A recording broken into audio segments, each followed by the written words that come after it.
Good evening po, gagawa po ulit tayo ng bagong video. Come back to my channel.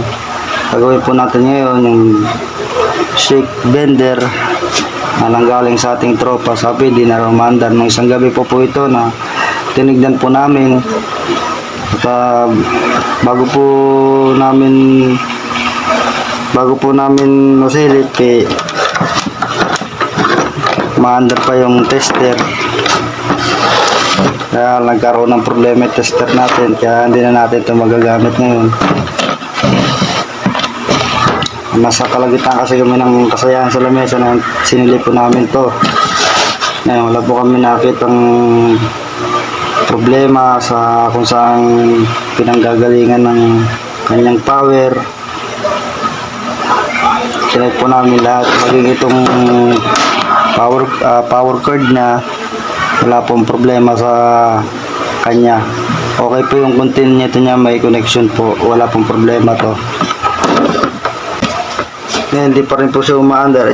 Itutuloy po natin yung mga pwede natin masilip. Ngayon medyo okay na tayo, hindi tayo masyado hangovers. Ngayon, sasaksak po uli natin siya sa may saksakan dito. Check po natin siya, wala pong power, wala pa rin siya, di pa rin siya umaandar. Ngayon bubuksan po natin siya uli.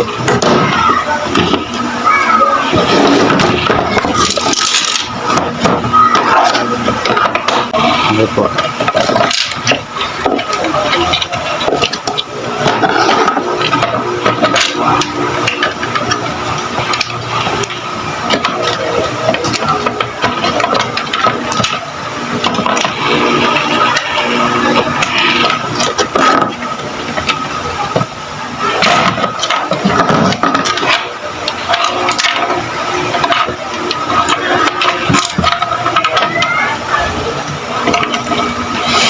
Po, isa rin po yung problema dito, yung sa carbon brush nya. Dito sa may kumbaga sa spacer nya,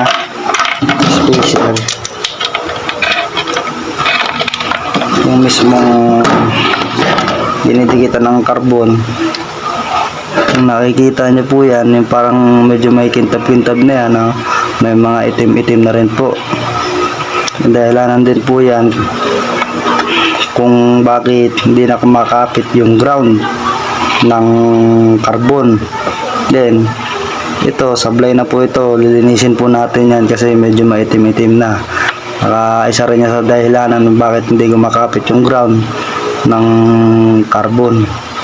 Then i-check din po natin yung carbon nya. Ito po yung carbon nya, ito po, magkabilaan po yan. Ito po. Then nakikita ko naman po halos wala naman pong problema yung carbon nya. Lapat na lapat din naman po. So ano pong bakit siya hindi maandar, diba? Ngayon titignan din po natin yung mga ibang dahilan bakit hindi maandar.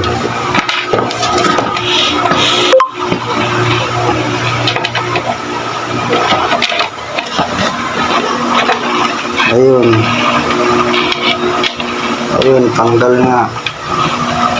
Ayun. Ito, isa rin po ito sa kadahilanan kung bakit di rin siya umaandar. Ito, bakit di rin siya umaandar. Hindi lang po sa carbon tayo bumase, sa carbon brush, pero dahilan din po yun. Isa rin po sa mga dahilan yun. Yan. Isa rin po sa dahilan kung bakit hindi umaandar itong blender na to, shake blender. Isa rin po yan. Ito po, makikita nyo yan kung kayo po yung nasiraan. Mukain nyo, pamilyarin nyo po, pamilyarin nyo po yan. Yan po, kalimutan ko kasi tawag dito pero pamilyarin nyo na lang din po yan. Saan po siya nakalagay? Dito po yan siya nakalagay sa loob. Dito po yan. Hindi po natin na-check ng nakaraan kasi hindi naman tayo nag-video. So hindi rin natin nabusisi ng maigi. Kasi nga may laman yung utak natin ng alak eh. Hehe. Ito, isa rin sa mga dahilanan din po niyan. Ngayon, kikiskisin ko po ito. Kikiskisin ko po yung spacer na yan. Kasi isa rin po yan sa dahilanan kung bakit hindi lumalapat yung grounding niya. Yung ground niya. Then, hindi siya nakakapagbigay ng supply sa carbon niya. Kasi hindi na lumalapat. Parang nahaharangan na yung ano niya. Yung pinaka tanso niya. Wala po kasi tayo LED. Dapat ang ginagawa po rito, nililiha po ito.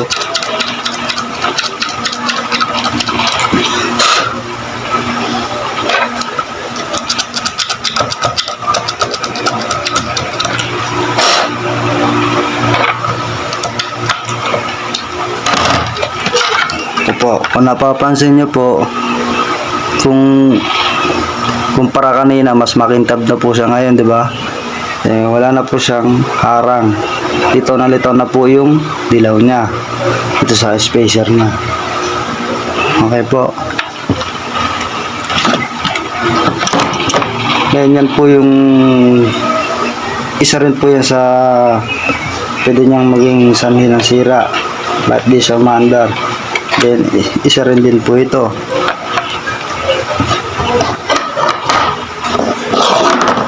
Kapag po yung mga ganito klase na shake bender, i-check nyo po yung power cord nya. Katulad po yung sinabi ko kanina na paano i-check yung power cord nya.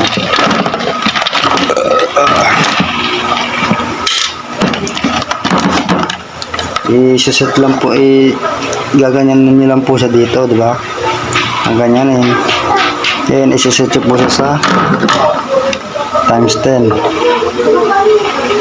Ngayon, pag pinindot nyo yung switch nya, pumalo yun, ibig sabihin po, okay po yung motor nya. Okay po yung motor nya. Then, isa pang pag-check na ito sa continuity niya.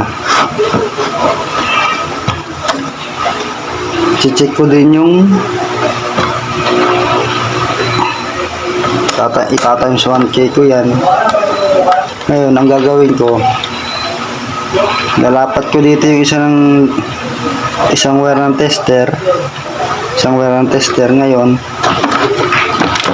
Hahanapin ko po yung dulo ng isa na to kung saan sa kanila, kung saan sa dalawa, kung saan dito, o dito sa dalawa na yan. Yan, ididikit ko yun. Pag pumalo, ibig sabihin siya yun, buo yung continuity nya, buo yung wire nya. Then yung kabila rin ganon din, gaganyanin ko rin. Tapos kunyari, ito yung sa dulo nya, ito po tayo mag-test. Once po na nag-continue yun, tumunog yun, okay po yung power cord nya. Okay po. Yan yung sinasabi ko kanina, pag ginanya mo siya, yung isang linya ng tester at ginanya mo isang linya rin ng tester, pag pinindot mo yung switch at pumalo ito, ibig sabihin buo yung motor nya. Okay po, buo yung motor nya kapag ka pumalo yun tester na nakaganyan ka. Okay po. Ayan. Ayun, hindi po natin magagawa kasi nga sira po yung tester natin. Pero example lang po yun pag gumawa po.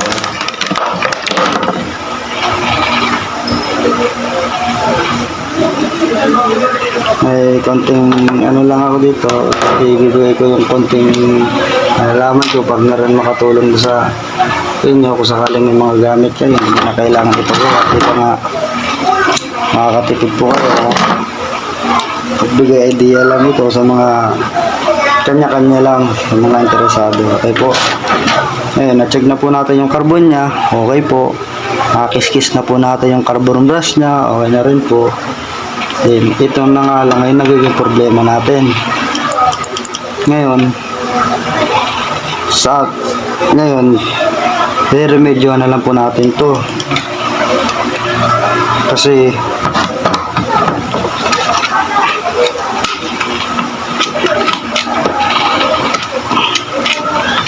yung stick niya ay hindi na, yung stick niya at spring niya ay sira na. Ito yung sa stick niya, spring niya wala na eh, sira na eh. Ngayon, remedyohan na lang po natin to. Pamilyarin nyo po, ipamilyar nyo po sa inyo. Hindi po siya andar pag hindi po siya nakalapat, kasi parang switch to eh. Ayan o. Hindi po siya andar kung hindi ito nakalapat. Kailangan po nakalapat yan. So, para sa atin kanya-kanyang diskarte na lang kung paano remedyohan yung ganito. Okay po. Ngayon, ako re-remedyohan ko na lang to kung paano kong gagawin. Re-remedyohan ko sa basta safe yung gawa. Kahit na remedyo, basta safe yung gawa. Wala tayong magagawa dyan. Remedyohan na lang natin talaga kasi sira na nga. Sira na nga yung mga stick niya at mga spring niya. Na ngayon, remedyohan na lang po talaga.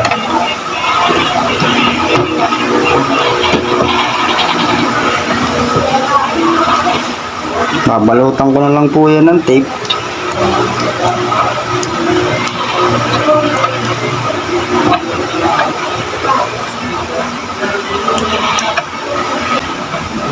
Parang din na kayo magbayad sakali.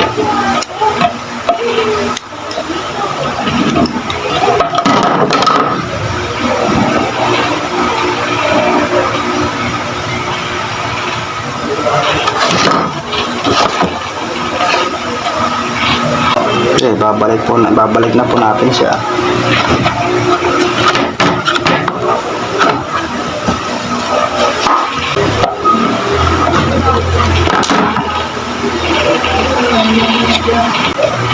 Sa aircon po, naglilinis din po ako ng mga aircon. Ipapakita ko po rin po yun sa mga susunod natin video kung paano po maglinis ng aircon.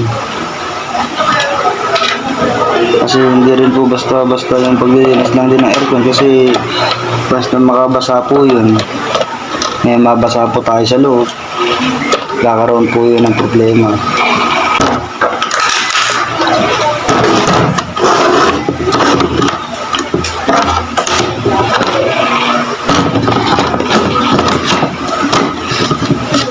Ngayon, i-check po natin kung okay po yung gawa natin.